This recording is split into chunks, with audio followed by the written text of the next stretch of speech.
No, it's so sad. It shouldn't happen to anybody. It shouldn't happen to anyone. Emergency bag, actually. You just have to get things that are quite convenient to make. You don't have to carry food, obviously.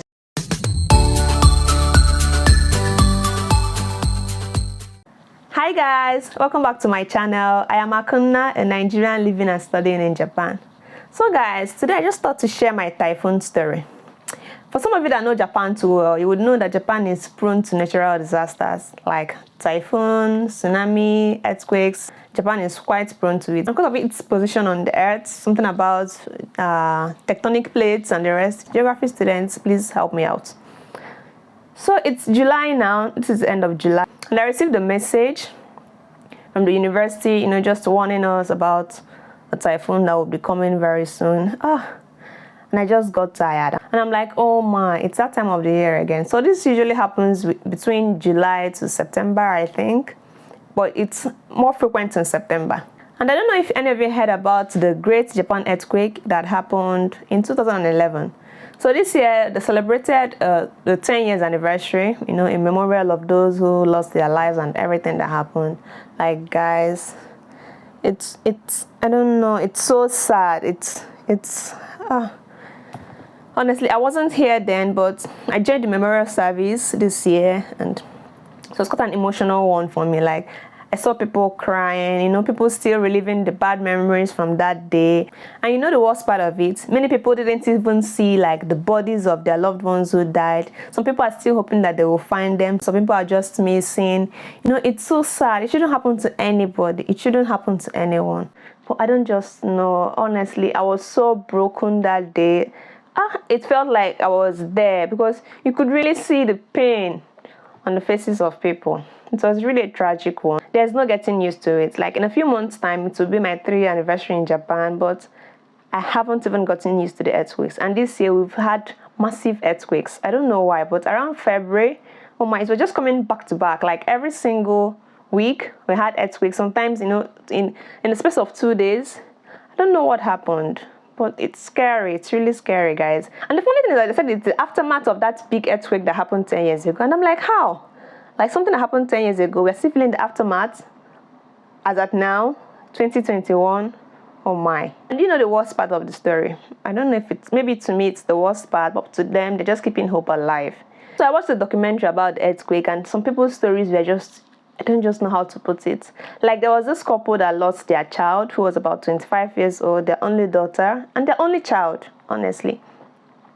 And the dad, who was about 60 at the time, he had to learn diving and snorkeling just so he could go, deep down into the sea to search for anything in particular that can be linked with his child, whether it was bones or anything. Like, it was so sad how they've kept hope alive every single year.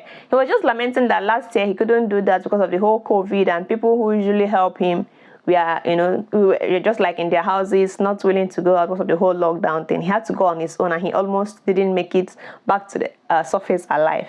And I'm like, oh my God, like, it's been 10 years and he's still hoping with his wife that they would find her. Some other people had prepared burial grounds, but for them, they just kept her pictures, and every year they celebrate her birthday with hope that she would just, resurface from nowhere and something like that.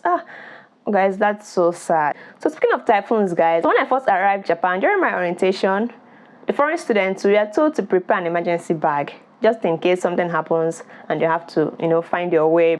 Because you might be unlucky and you're in the building that just get destroyed, and you just have to find your way. Sometimes the power supply will be cut off or the water supply will be cut off. You just have to prepare a bag where you can have some essentials that will help you survive a couple of days. So this is my own emergency bag. Actually, this bag is actually big. I don't even know how I'm using this big bag as an emergency bag. I just like it because it has a handle, so even if I don't have strength to carry it, I can just roll it along. So let's see what's inside this my bag anyway. So every year I just try to change some things, especially for some edible things that are in it. Just check for the expiring dates. Speaking of edible things, that's even the first thing here. So what do I have here? Biscuits. Food. Okay, this is rice. And easy to make rice. Just put in your hot water, seal the bag, leave it for about 2 to 3 minutes, and your food is ready. So you just have to get things that are quite convenient to make. You don't have to carry food, obviously. So just processed foods like this that would help you survive a couple of days before everything gets back to normal, hopefully. But definitely when you move to the safety camp, they will definitely serve food, but you don't just know what they will serve, and you wouldn't blame them. And you know, some of these things, they don't prepare you. Like the one that happened 10 years ago, it just happened in 11 minutes, but you need to see the mass destruction that happened. And there was no sign. Like now, at least I was notified via email that there's a typhoon coming soon. But this one just happened like without any sign. Before the broadcasting stations could even say Jack, everything had already finished. It was just so sudden. You know, no signs, no warnings at all. So here I have my cup, just in case I need to drink water or prepare something like any beverage or anything I have.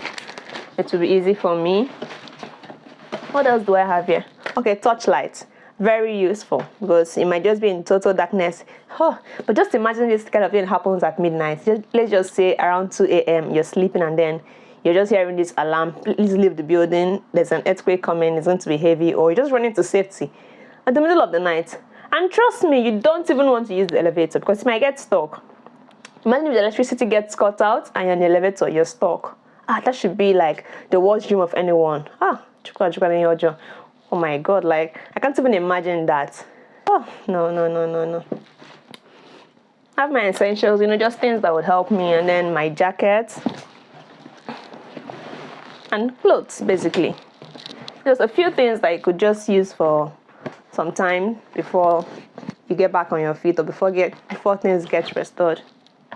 So, but you know, this whole emergency bag, part of me does not even really appreciate it, because let's just imagine maybe you're in school, you're far away from home, and something just happens. Do you leave school and run back home to pick up your emergency bag or what? Because you can't be carrying your emergency bag up and down. So how does it even work? So it's only useful when you're at home, or when even if you're very close to the home. Except it's a warning, then I can rush and pick up the bag. But if it's happening already, why should I go home instead of running to safety?